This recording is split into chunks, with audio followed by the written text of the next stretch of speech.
नमस्कार, सत श्री अकाल, गुड मॉर्निंग। क्या मेरी आवाज आप तक पहुंच रही है? ये गुरु नोट्स बैठे दुनिया पर डल रही है नहीं? ठीक। ये किसका वीडियोग्राम से? अच्छा, कोचिंग एड आएगी, task based test series offline online. ठीक है सर, हम टेस्ट सीरीज ज्वाइन करेंगे। ठीक है, मेरे लैब पर ऐड लगाना जरूरी है। सबको मेरे वाले पे ऐड लगाना जरूरी है। हाँ, आ जाइए आ जाइए आ जाइए। नमस्कार नमस्कार नमस्कार। बहुत ही अच्छा टॉपिक है। देखो बच्चों, फोकट के नंबर होते हैं वैसे उपसर्ग। आ जाओ, पहले हम बातचीत करेंगे फिर हम शुरुआत करेंगे। आ जाइए। 4th ग्रेड की पूरी हिंदी कवर करो सर। यहां पर करवा रहे हैं हिम्मत मीणा, बिल्कुल करवा रहे हैं। हम आपकी बात का सम्मान करते हैं मीणा जी। राधे राधे। KGH बांसवाड़ा की पावन धरा से। ठीक है, इंग्लिश की क्लास नहीं लगती मॉर्निंग में? इंग्लिश की नहीं लग रही, लगा देंगे। ऐसी क्या बात है जी? क्या बात है नी जट्टी, क्या बात है। पहली बार लाइव मिलो यार, मैं जिंदगी में बहुत बार लाइव होता ना, पहली बार मिले होंगे मैं। आ जाओ आ जाओ सर। पढ़ाना चालू क्यों कौन करो भाई? शुरुआत की चीज काम की है, फिर आप लेट आओगे तो ये कोई अच्छी बात थोड़ी। समाज में कोई अच्छा मैसेज आता है कि आप लेट आते हो? क्योंकि शुरुआती दौर ही इंपॉर्टेंट है इसमें। वैसे तो ये नंबर होते हैं फोकट के, ये तो ऐड के लिए, क्योंकि बीच बीच में खर्चा पानी निकलता रहे, कोर्स बिकते रहे। कुछ बच्चों को हिंदी पढ़नी, क्योंकि हिंदी इंपॉर्टेंट है, राजस्थान में नौकरी लगना है। वो चाहे आप यूट्यूब पे पढ़ो, थोड़ा वेट करना पड़ता है, और वहां सारा कोर्स रिकॉर्ड मेरा ऑफलाइन पड़ा है, तो वहां से लेना चाहो तो वहां से ले लो। और बुक तो है वो आप तक पहुंच गई होगी, लगभग बच्चों तक बुक पहुंच गई, मार्केट में भी आपको मिल जाएगी। ठीक है, देखो आज का टॉपिक है आपका उपसर्ग।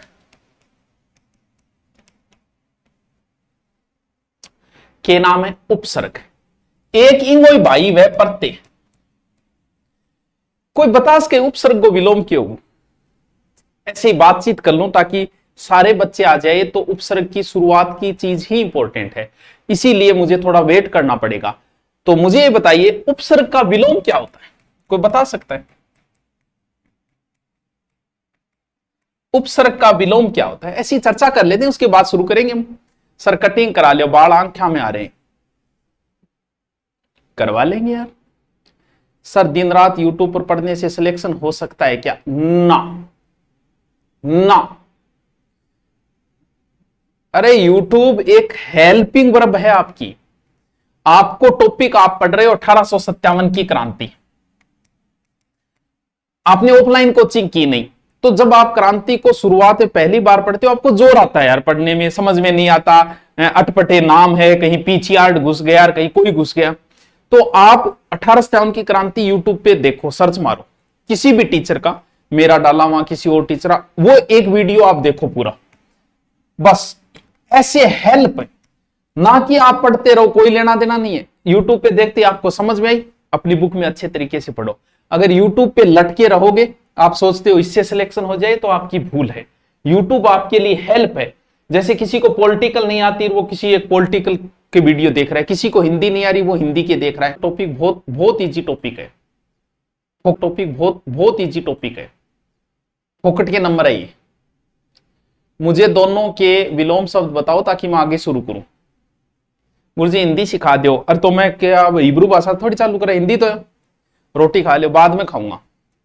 जो बच्चा उपसर्ग का विलोम पढ़ते बता रहा है, तो भैया तैयारी कर लेना, तैयारी कर लेना, नहीं रमाण मंड जाएगी, नौकरी दोरी बहुत है। उपसर्ग का विलोम परसर्ग होता है, और जको टाबर संधि को विलोम समास बतावे, तो भाई प्रणाम आपको, आपके लिए हम 2 मिनट का मौन भी रखेंगे। संधि का विग्रह और समास का व्यास। यहां तुक्का कौन मारना, हिंदी है। हिंदी में हिंदी क्या करेगी, आपको नेगेटिव मार्किंग में ले जाएगी। पता है क्यों ले जाएगी? क्योंकि जैसे आप देखते हो सब ये बोलते हैं हिंदी इजी है। इजी को नहीं, पढ़ने में इजी है, पढ़ने में इजी है, वैसे इजी नहीं है। और हिंदी आप जैसे क्या है कि आपके कोई सवाल आया, जैसे कल एक एग्जाम में आया था कि कुंभा ने कौन से गांव दिए, एक लिंगनाथ जी मंदिर। अब पता है यार ये नहीं आता, मेरे को नहीं पढ़ा मैंने, तो पता है कि तुक्का मारने से क्या फायदा। हिंदी आपसे जबरदस्ती करवाएगी, जबरदस्ती कर, आवे कर कर, अरे कर तो शुरू 53 ही वह कर। बोल 53 ही तो है, यहां करिए करिया होगा। क्यों वह के 53। हिंदी पढ़ने में आसान है, हिंदी आसान नहीं है, इसीलिए कह रहा हूं इसको ढंग से पढ़ लेना ताकि आपके काम आए आगे। ठीक है, करे। अरे देशज शब्द भी करा दूंगा, विदेशी भी करा दूंगा, सह करा दूंगा। देखो अब मैं शुरू करता हूं। जो सर जी सारण की ओर से सूरतगढ़ से प्रणाम, चारण की ओर से तारनेर से प्रणाम। कई यान तो ओई कौन बेरो भाई, क्योंकि मन बेरो इंटेलिजेंट बच्चा भी है, मन वो भी बेरो फोर्थ ग्रेडर अभी बैठे हैं जका पहली बार हिंदी पढ़ रहे। कई यान ओई कौन बेरो का उपसर्ग पहली लागे, प्रत्यय पहली लागे, यानी किसी शब्द के उपसर्ग पहले लगता है या प्रत्यय पहले लगता है। बहुत सारे ऐसे विद्वान विराजमान है हमारी क्लास के अंदर बैठे हैं, क्लास का मतलब ऑनलाइन पढ़ रहे हैं। देखो ऊ पहले आता है या नहीं याद रहता, और के ऊ पहले आता है, यानी जो शब्द के पहले जुड़ता है वो उपसर्ग है, और जो शब्द के बाद जुड़ता है वो प्रत्यय। बस जो शब्द के पहले जुड़ता है वो उपसर्ग, जो बाद में जुड़ता है वो प्रत्यय। तुलसिया संसार में भांति भांति के उपसर्ग गणा ही है, लेकिन इंपॉर्टेंट जो उपसर्ग है वो ओनली फॉर 2020 है, ओनली फॉर 22 उपसर्ग है। 22 वो है जो संस्कृत के सीधे सीधे हमने उठा दिए, प्रश्न भी वहीं से उठाता है। आप कंफ्यूज कहां होगे पता है, आप उपसर्ग में कहां कंफ्यूज होगे, देखो कहां। जैसे वो पूछेगा आपको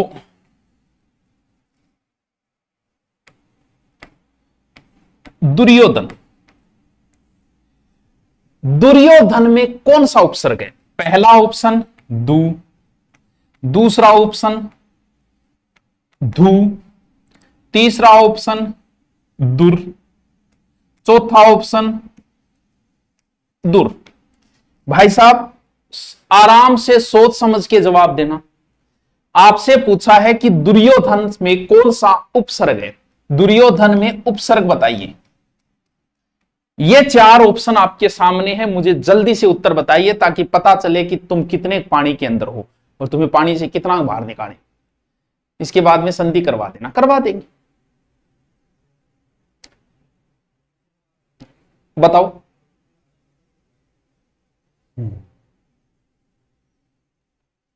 बताओ।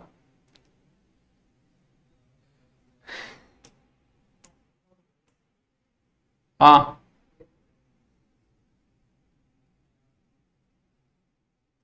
कोई की बता रहे और कोई की बता रहे, मतलब नाको लागण जीव है कोनी, दोनों ही काम है, दोनों ही काम है। चलो एक और पूछ लिया, फिर एक और पूछ लिया, फिर आपने किए जो थे इतना इंटेलिजेंट हो सकते। ये तो पहला पूछा मैंने।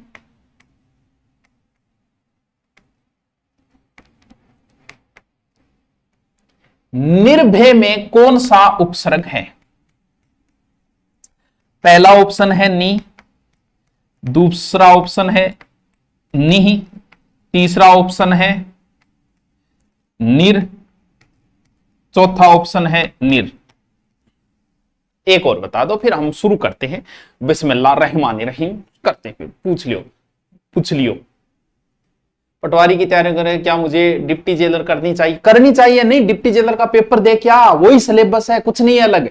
डिप्टी जेलर में हिंदी, पटवारी में हिंदी पढ़ी, मार जा चक्को, डिप्टी जेलर का पेपर दे के आना है। इसका उत्तर और बताइए प्लीज। Last question. निर्भय की जगह निर्धन कर दूं ले, के बात पड़े।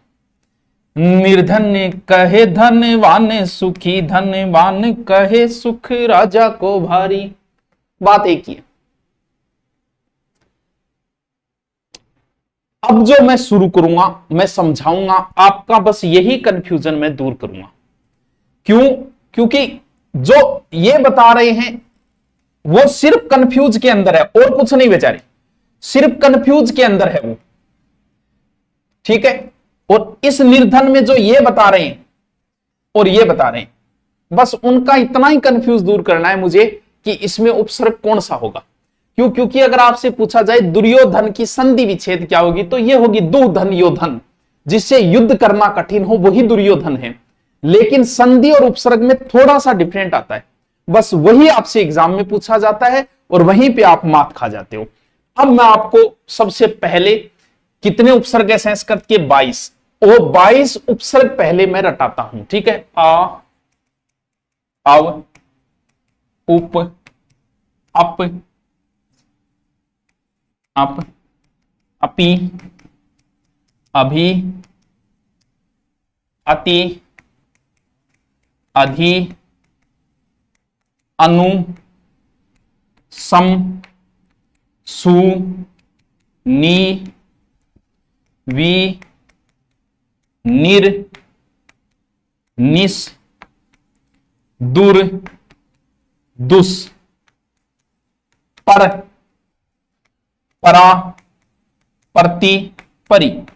सर के थारे याद है? बिल्कुल मैं आंख मीच के बोल सकूं। आदम जमाने में हमने याद किया था। सर ए के याद करना जरूरी है, बिल्कुल जरूरी है। क्यों जरूरी है मैं बता दी। या तो इनको 2-3 बार लिखना, जैसे दुस में ये लिखना हलंत वाला, हाँ नहीं वही वहां गड़बड़ करते थी। जैसे निस में ये हलंत वाला, ठीक है। यहां पर परा प्रति परी, हाँ निर में ये। अब ये रटना क्यों जरूरी? देखो मेरे याद है और 5-6 बार बोलूंगा, थारे भी याद हो जाओ, ताकि आप संधि और उपसर्ग के कंफ्यूज को दूर हो जाओगे। अगर ये लाइन याद कर ली, मेरे आंख नीचे बोल सकूं मैं, आ, अव, उप, अप, अपि, अभि, अति, अधि, अनु, सम, सु, नी, वी, निर, निस, दुर, दुस, पर, परा, प्रति, परि। आंख मीच के बोले थे, सोचते हो देख के बताते हो कि याद को नहीं। क्यों? क्योंकि कंफ्यूजन दूर करने के लिए मैंने इनको कभी रटा था। मैंने अपने इस तरीके से सेट किया, जैसे निर, निस, निस, दुर, दुर, दुस, ऐसे थोड़ा सा सेट हो गए तो याद हो गया। 5-6 बार अगर आप बोले तो भाई साहब आपके भी याद हो जाए। बोलो, आ, अव, अव, उप, अप, अपि, अभि, अति, अधि, अनु, सम, सु, नी, वी, निर, निस, दुर, दुस, पर, परा, प्रति, परि। बस उपसर्ग कंप्लीट है, उपसर्ग कंप्लीट है। अब क्या चीज सीखोगे आप इससे? इससे क्या सीखोगे? देखो अभी बताओ, आदि मानव फिर तो थे। याद करो, याद करो। ये चाहे लिख लो, इनको 2-3 बार इनको लिखो, ताकि पता चल जाए कि ऐसे। जैसे कंफ्यूज कहां था, जैसे यहां दुस है, जैसे इसके अंदर कुछ बच्चे बता रहे थे कि ये उपसर्ग है। अब आप बताओ क्या ये उपसर्ग कहीं है? बताओ कहीं है क्या? सर नहीं है। कौन सा है? ये है। तो सॉरी दुर है ना। देखो ये देखो कौन सा है? दुर है। दु नाम का कोई उपसर्ग नहीं है। नहीं है मतलब ये नहीं हो सकता, इसका मतलब ये होगा। बस इतना ही कर, क्योंकि इसका संधि विच्छेद तो होगा दु धन योधन। अब कई बच्चे कंफ्यूज इसलिए हो जाते हैं, वो संधि के हिसाब से उपसर्ग ढूंढ लेते हैं। संधि इसमें दु है, अर्थ वही है। दु का अर्थ होता है कठिन, और दुर का अर्थ भी कठिन ही होता है। अर्थ वही है, लेकिन संधि हुए उपसर्ग है। जैसे निर्धन में, अब कुछ बच्चों ने यह कर दिया, बात उनकी गलत नहीं है, क्योंकि संधि विच्छेद क्या होगा? विसर्ग संधि है। निधन धन यानी निर्धन। संधि के हिसाब से बच्चा सही है, लेकिन उपसर्ग के हिसाब से गलत। आप बताओ, नी नामक उपसर्ग कहीं दिख रहा है क्या आपको? बताओ कहीं दिख रहा है क्या? नहीं दिख रहा। कौन सा उपसर्ग दिख रहा है? बस ये कंफ्यूज आपके तभी दूर होगा जब ये लाइन पूरी आपकी याद हो। यहां कौन सा उपसर्ग हो जाएगा? यानी संधि और उपसर्ग का ये कंफ्यूजन दूर करने के लिए आपको ये लाइन याद होनी चाहिए। मुख्य ये 22 उपसर्ग हो सकता है, 21 होंगे, 22 उपसर्ग है मुख्य। आ, अव, उप, अप, अपि, अभि, अति, अधि, अनु, सम, सु, नी, वी, निर, निस, दुर, दुस, पर, परा, प्रति, परि। के बात है यार, हमें भी याद है। तो तुम भी कर सकते हो पार्थ। याद करो पार्थ। उपसर्ग फोकट के नंबर है, 2 से 3 नंबर फोकट है। आ, अव, उप, अप, अपि, अभि, अति, अधि, अनु, सम, सु, नी, वी, नूर, दुर। अब प्रश्न कैसे पूछा जाएगा वो उसकी मर्जी है। हो सकता है वो ये भी पूछ ले कि आ का अर्थ क्या होता है। सर आ को ही अर्थ है, बिल्कुल है। आ का मरण, इसका अर्थ होता है मरने तक, यानी आ का अर्थ होता है तक। मरण का मतलब मरना। बंदा आपसे अर्थ भी पूछ सकता है इसका। तो किस किस तरीके से आपसे प्रश्न पूछा जाएगा, और कुछ उपसर्ग मैं आपको बताया, क्योंकि ये रटने वाली चीज नहीं है। आओ फिर हम शुरू करते हैं पार्थ उपसर्ग। अब सारे उपसर्ग हम ढूंढ लेंगे, आप आराम से कंफ्यूजन दूर हो जाए कि क्या क्या टाइप का प्रश्न पूछा जाता है।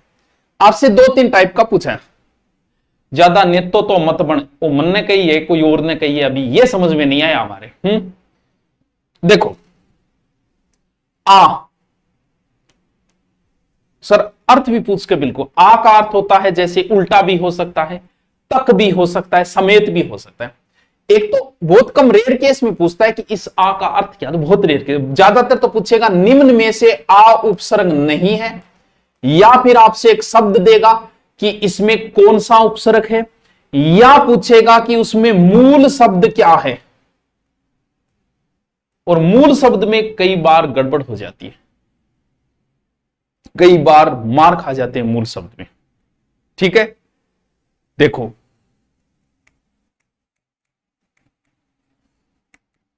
इसे मूल शब्द बताओ।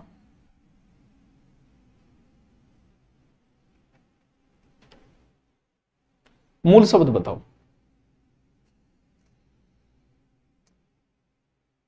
मूल शब्द बताओ, बताओ।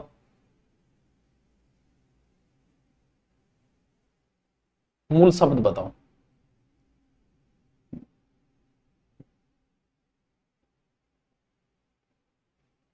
कौन लगा, बुढ़ा लगा। अरे भाई क्लियरिटी से ही कर रहा है, क्या बात है, बुढ़ा क्या लगा, एकदम चमका दे 16 साल छोरा इतनी। आधुनिक में धुन, शाबाश।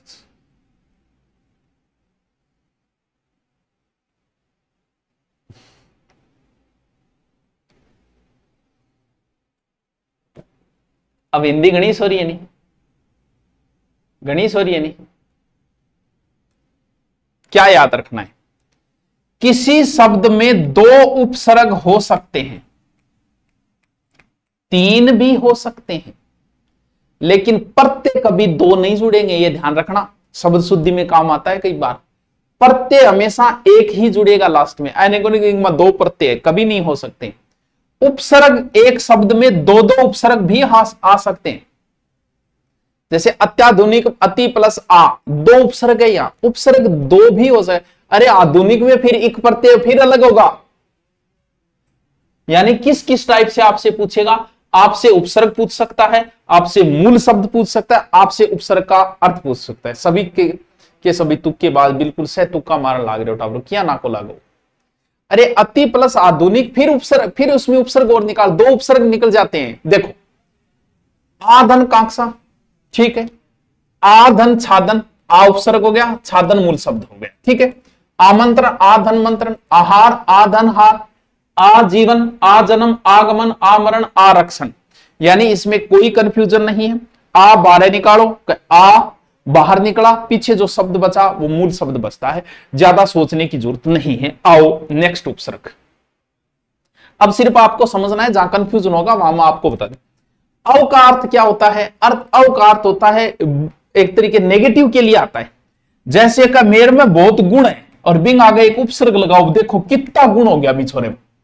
अवगुण, अव का अर्थ क्या होता है, जैसे आपसे किसी शब्द का अर्थ पूछ ले कि अव का अर्थ क्या होता है, तो उस शब्द को कहीं प्रयोग करो, प्रयोग करते ही अर्थ निकल क्या है, जैसे अवगुण यानी बुरा गुण, इनको मतलब अव का अर्थ क्या होता है, बुरा होता है, हीन होता है, नीचे होता है। तो अवधन लोकन, अवधन मानना, अवधन चेतन, अवगुण, अवसर, अवतार, अवतरण, यानी उपसर्ग बाहर निकालते पीछे मूल शब्द बचेगा, कोई तोड़ा मरोड़ी नहीं करनी है। ठीक है सर, आगे चलो। अब उदाहरण, हजारों उदाहरण हो सकते हैं, आपको बस समझना है। उपवन, उपवेद, उपादेक्ष, देखो देखो उपादेक्ष, यहां उप, फिर अध्यक्ष शब्द बचा, अध्यक्ष में फिर अधि, यानी यहां 2 उपसर्ग थे और यहां मूल शब्द अक्ष है। कई बार मूल शब्द में आप गलती मत, जैसे इसमें मूल शब्द क्या है, एक तो उप उपसर्ग हो गया, प्लस सम, प्लस हार, मूल शब्द यहां हार है, संहार मत कर देना। फिर देखोगा कि उपसर्ग 12 काटिए तो देख लेना कोई और उपसर्ग तो नहीं निकल रहा है, यानी इसमें 2 उपसर्ग है बच्चों, बस वही ध्यान रखना है।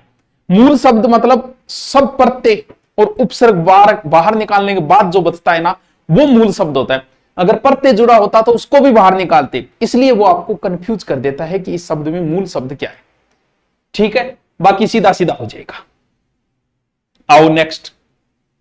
अपभ्रंश हो गया, अपराध, अपयश, अपमान, अपयय, अपकार, अपकुन, अपकीर्ति, अपशब्द, सीधा सीधा शब्द बाहर और पीछे मूल शब्द बचता है। अपी, अपी के वैसे कोई ज्यादा उदाहरण नहीं है। अप उपसर्ग, अच्छा अप उपसर्ग सागे आगे हो गए, ठीक है। अप का अर्थ क्या है, बुरो है, अपभ्रंश, अपराध, अपहरण, जो भी है, ठीक है। अपी, अपिधान, अपिहित, अपी उपसर्ग है। आओ अभी, अभी उपसर्ग में ज्यादा कुछ नहीं करना है, मूल शब्द और सीधे सीधे बाहर आ जाते हैं, जैसे अभिमुख, अभिसार, अभिप्राय, अभिज्ञान, अभ्यास, अभि प्लस आस, अभि प्लस उदय, बस उपसर्ग बाहर निकालो, पीछे जो बचा वो मूल शब्द, ज्यादा तोड़ा मरोड़ी नहीं कर रही है, ठीक है, ठीक है सर। आओ, यहां कौन सा उपसर्ग है, अत्याचार। अत्याचार में मूल शब्द क्या है, आप बताओ। जय हिंद दोस्तों, जय हिंद, ठीक है। अत्याचार में मूल शब्द बताइए, प्लीज टेल मी मूल शब्द ऑफ अत्याचार। हे पार्थ, अत्याचार में मुझे मूल शब्द बताया जाए। गुरुजी संन्यास कर लियो, 12 महीना और पढ़ा लेने दे। हाँ, अत्याचार में चार मूल शब्द है, मनु स्वामी। 4th ग्रेड में कितना बनाना पड़ेगा देख ले। हाँ, प्रत्यय शब्द के अंदर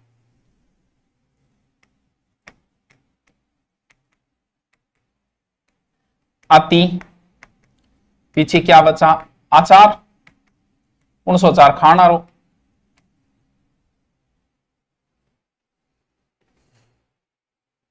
चार वेगो, आचार वेगो, आचार, व्यवहार, तो 12 और ना काट दिए। यहां कंफ्यूजन होगा, अति धन रिक्त, अति धन कर्मण, यहां एक प्रत्यय फिर बाण, यहां मूल शब्द क्या है अत्याधुनिक में, अत्याधुनिक में मूल शब्द का है, बताना मुझे। अत्याधुनिक में कितने उपसर्ग है, मूल शब्द क्या है, यहां आपको कंफ्यूजन हो जाएगा, इसलिए थोड़ा अभ्यास से, तुक्का मारने से काम नहीं चलेगा। यहां मूल शब्द क्या है, इसमें एक प्रत्यय बाहर निकालो, शब्द बचेगा अधुना, अधुना प्लस एक आधुनिक, केरी गोचार। प्लेलिस्ट बना रखी है ना हिंदी की, ऐसे क्यों बोल रहे हो। अति उत्पादन, अति प्लस उत्पादन, ठीक, अत्यधिक, अति प्लस अधिक, ठीक है। सभी के तुक्केबाजी, तुक्का नाम आई तुम्हें को, आप क्या है कि ज्ञानी बन जाते हो। आपको ये लगता है कि हिंदी मुझे आती है, नहीं आती। हिंदी के 2-4 ढंग से पूछ ले तो ही समस्या हो जाएगी। अधि, अधि का अर्थ होता है जैसे अध्यक्ष जो ऊपरी ऊपर बैठता है, अधि का अर्थ होता है सर्वश्रेष्ठ, बेस्ट। तो अध्यात्म, अधि प्लस आत्म, अधिक, अधि प्लस इक, मूल यहां इक प्रत्यय है वैसे, अधि प्लस सूचना, अधि प्लस एन, अधि प्लस आ प्लस पक, अधि, अधीन, सीधा सीधा बाहर निकल जाए। अब क्या होता है, कई बार वो आपसे पूछता है कि अधीन में कौन सा उपसर्ग है, देखो कंफ्यूज कहां करेगा। पहला ऑप्शन देगा ए, ठीक है, दूसरा ऑप्शन देगा अधि में बड़ी मात्रा लगाएगा, तीसरा ऑप्शन देगा अधि में छोटी मात्रा लगाएगा, कंफ्यूज, कंफ्यूज। और तो मैं बता दियो, नहीं बताता ना तो यहां गड़बड़ हो जाती। इसीलिए कहता हूं हे पार्थ, तैयारी भले ही आप एलडीसी हाईकोर्ट की कर रहे हो, हिंदी ढंग से पढ़ लेना। तुम्हें लग रही है मैं तुम्हें आईना दिखा रहा हूं, मैं तुम्हारा आईना हूं, क्योंकि मैं भी जब तुम्हारी उम्र में था सोचता था यार हिंदी क्या है, क्या है। लेकिन सच ये है कि घुसे ना उतना ही कंफ्यूजन होता जाता है। अब यहां क्यों बताया मैंने कि उनको बार बार लिखो, आ, अव, उप, अप, अपि, अधि, अधि, अधि बार बार लिखो। क्यों बार बार लिखोगे ना, तब देखना वहां मात्रा मैंने छोटी लगाई, इसका मतलब उपसर्ग छोटी मात्रा वाला है। अब कई देखेगा वो अधि बड्डो है, ये उठो किया होगा, ऐ को नहीं है, यानी इसलिए मैं कह रहा कि उसको लिखना, बार बार लिखना है, ठीक है, हो गया। अनु, अनु का अर्थ होता है बच्चों पीछे, अनुभव, पीछे को भव है, अनुक्रम, अनुचर, अनुच्छेद, अनुशासन, बस सीधा सीधा शब्द बाहर आ जाएगा। नेक्स्ट, अब देखो, सम उपसर्ग होता है और संधि विच्छेद में भी यही आता है। तो मैं हलंत वाला आता है, इसलिए उन 22 उपसर्गों को 4-5 बार लिखना। समधन पादक, समधन विधान या मूल शब्द धान है, 2 उपसर्ग है इसके अंदर, समधन कृति, समधन शोधन, समधन मुख, समधन कृत, समधन गीत, समधन बंध, समधन वाद, समधन वेदना, सीधा सीधा बाहर निकल के आ जाए, कोई कंफ्यूजन नहीं। प्लेलिस्ट बना रखी है, हिंदी की प्लेलिस्ट है बच्चों। आओ नेक्स्ट उपसर्ग है सु, स्वागतम। अब देखो क्यों, ठीक है, स्वागतम।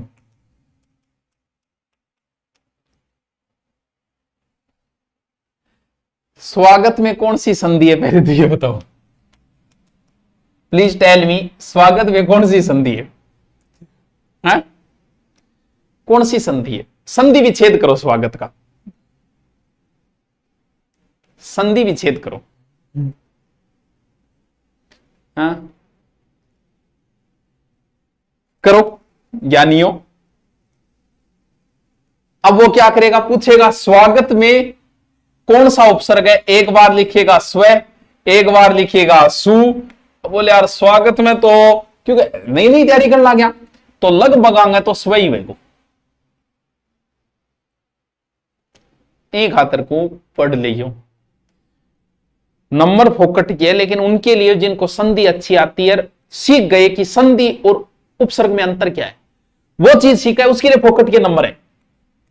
ठीक है, सुधन क्रम, सुधार, सुकर, सुविख्यात, सुधन विधन ख्यात, मूल शब्द क्या है? ख्यात। आपसे पूछेगा सुविख्यात मूल शब्द क्या है, तो विख्यात मूल शब्द नहीं है, फिर उपसर्ग एक बाहर निकल रहा है, यानी दो उपसर्ग है, तीन उपसर्ग हो सकते हैं। उपसर्ग कितने ही हो सकते हैं एक शब्द में। अगला क्या है? नी। अब नी दो प्रकार के, एक तो नी ये भी उपसर्ग है, एक निरुपसर्ग है, एक नी। नी जो है वो संधि विच्छेद में होता है। यहां आप निकालोगे, देखो आप सीधा सीधा शब्द बाहर निकलेगा, इसलिए यहां पर निर या निस मत कर देना। निधन से निधन यम, निधन पात, निधन वारण, निधन रोध। बस नी का अर्थ होता है नीचे या निषेध या विशेष रूप से। बस आ जाओ, बहुत इजी है रे, बहुत इजी है। अगला उपसर्ग है वी। वी का अर्थ होता है विशिष्ट, जैसे व्याकुल, वी धन आधन कुल, विवाह, वी धन वाह है, वी धन देश, वी धन का अर्थ, सीधा सीधा शब्द बाहर निकलेगा, कोई कंफ्यूजन नहीं है। आ जाओ, उत और उद अर्थ होता है श्रेष्ठ, उत धन हरण, उत धन लिखित, उद्धन थान, उद्धन गम, उद्धन नति, उद्धन योग, उद्धन चार। उत और उद दोनों सर्वश्रेष्ठ होता है इसका। ठीक है, आ जाओ, यहां कंफ्यूज मत हो जाना पार्थ। कैसे? आपसे पूछेगा दुस्साहस में कौन सा उपसर्ग है, पहला ऑप्शन देगा दू, दूसरा ऑप्शन देगा दुस, तीसरा ऑप्शन देगा दुस। तो कुछ बच्चे संधि के हिसाब से उपसर्ग कर देते हैं, जैसे इसकी संधि विच्छेद होगा दुहु धन साहस, विसर्ग संधि। ये संधि है बच्चों, दू संधि सही है दू, तो उस हिसाब से ये मत कर देना, ये नहीं होगी। उपसर्ग इसमें दुस है, संधि इसमें दू है, बस ये इतना सा आप अंतर समझ लो। ये अंतर समझते ही आपके उपसर्ग के नंबर फ्री हो जाते हैं। बस दु धन तरण, दुष्धन, दुष्धन साधे, दुष्धन साहस, दुष्धन प्राय, दुष्धन चिंता, दुष्धन कर, दुष्धन कर्म। दुष् का अर्थ होता है बुरा कर्म, जैसे दुष्कर्म, बुरा कर्म। दुष् का अर्थ होता है बुरा। आयु, दुराचार। अब बताओ, दुर्गति है, जैसे कोई भी शब्द ले लो, दुष्कर्म है, दुष्कर्म की संधि विच्छेद क्या होगी? दु धन कर्म। संधि में यहां दु आएगा, लेकिन उपसर्ग इसमें क्या है? उपसर्ग। अब देखो देखो थारो कंफ्यूज, देखो थाने थे बहुत साथ फोर्थ ग्रेड की तैयारी करनी है, थाने फोर्थ ग्रेड आरन किया मारेगा वो, देखो सोचने की। देखो आपसे पूछेगा दुष्कर्म में कौन सी संधि है, पहला ऑप्शन देगा सीधो दू, दूसरा ऑप्शन देगा दुहु, ठीक है, तीसरा ऑप्शन देगा दू और यो सह देगो, क्योंकि अठे यो सह, और चौथा ऑप्शन देगो दुस। अब आप बताओ, जिसने नहीं पढ़ा वो कैसे उत्तर करेगा इसका? बताओ बताओ बताओ। उन्मूलन में कौन सा उपसर्ग है? उत्धन मूलन, उन्मूलन। अब देखो देखो, जो को नहीं पढ़ वो पहली तो दू उठो किया हो, नहीं तो ओ सह देखिए ओ सह ठोकिया होगा। अब आप बताओ, मैंने 22 बताया, वहां ये सह थोड़ी लिखा था, ये सह लिखा था, तभी तो मैं कह रहा हूं उसको 5-7 बार लिखना, ताकि पता चल जाए कि इस सह वाला कोई उपसर्ग है ही नहीं, इस सह वाला उपसर्ग होता है। वो बस 22 जो मैंने ट्रिक बताई वो रट लेना, आपका काम बन जाएगा। संधि के उपसर्ग के नंबर फ्री में हाथ लग जाएंगे। हाँ, हो गया, बस बस बस। आओ आप देखो, देखो शब्द लिखा उसने नी से स्वार्थ। आपसे पूछेगा निस्वार्थ में कौन सा उपसर्ग है।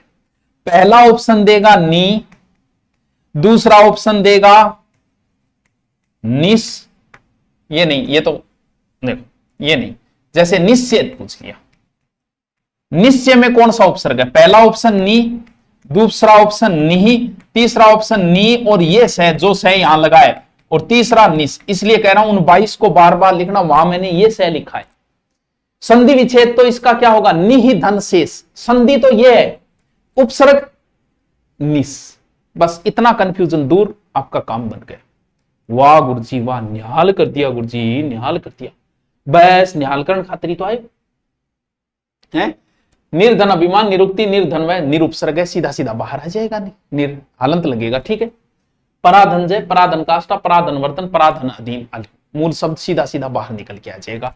परी, परिमन चारों, और परिधन से, परिधन चालक, परिधन आप्त, परिधन आवरण, परिधन आवरण, परिधन आवरण। मूल शब्द देख लेना क्या आएगा, परिणाम, परीक्षा, परिधन इच्छा, परिधन वर्तन, परिवर्तन, प्रधन सिद्धि, प्रधन या प्रधनवाद, सीधा सीधा बाहर निकल के आ जाएगा, ठीक है। प्रत्यक्ष, प्रतिधन अक्ष, प्रति उपसर्ग है इसमें, ठीक है। प्रति, प्रतिध्वनि, प्रतिलोचन, ठीक है। अब बताओ, कंफ्यूजन दूर करना आयो मैं था। वैसे उपसर्ग लंबा टॉपिक है, लेकिन आपने पढ़ रखा है तो काम बन जाएगा आपका। उपसर्ग उसी बंदे को आएंगे जिस बंदे को संधि आती है। क्यों? क्योंकि संधि पर ही डिपेंड है उपसर्ग और प्रत्यय दोनों। अच्छे समझने के लिए, अच्छे समझने के लिए डिपेंड है, वरना नहीं। तो गुरुजी फिर काम तो ठीक है, यानी आपको क्या रटना है, 22 तो ये रटने हैं, बार बार इनको लिखना। ये सह होता है लिखना है, ये रह होता है, ये सह लिखना है, ये सह लिखना है। क्योंकि वो आपसे पूछेगा दुःशासन में कौन सा उपसर्ग है, तो इसका मतलब ये उपसर्ग मत कर देना कि दुस में ये नहीं, ये होता ही नहीं है, ये सह होता है। दुर्योधन का बताओ, दुर्योधन का संधि विच्छेद होगा दुर्धन योधन, यानी जिससे युद्ध करना कठिन हो, विसर्ग संधि। और संधि विच्छेद होगा दुर्धन योधन, दुर का अर्थ भी कठिन होता है, दुह का अर्थ भी कठिन होता है, ठीक है। ये रटने हैं आपको, आपका काम बन जाएगा। आलियो टाफर थारो ना को लाग जाओ बस।